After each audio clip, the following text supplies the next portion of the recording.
En qualsevol procés d'exploració sempre hi ha dos components, el component d'explotació de la informació i el component d'exploració.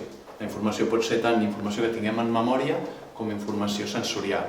El que estem intentant estudiar és quan, en els casos on no hi ha aquest component d'explotació, com s'ho fan els animals per explorar, quin tipus de moviment i quines lleis i principis matemàtics utilitzen per utilitzar l'espai en busca d'informació de la qual no disposen.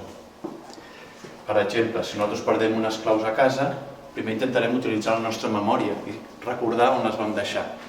Després utilitzarem la memòria d'altres i preguntarem als altres on estan aquestes claus. Però quan tot això falla, iniciem un procés de búsqueda una mica a l'atzar, on fem uns moviments molt atípics i molt particulars. És aquest tipus de moviments els que estem investigant en el món animal.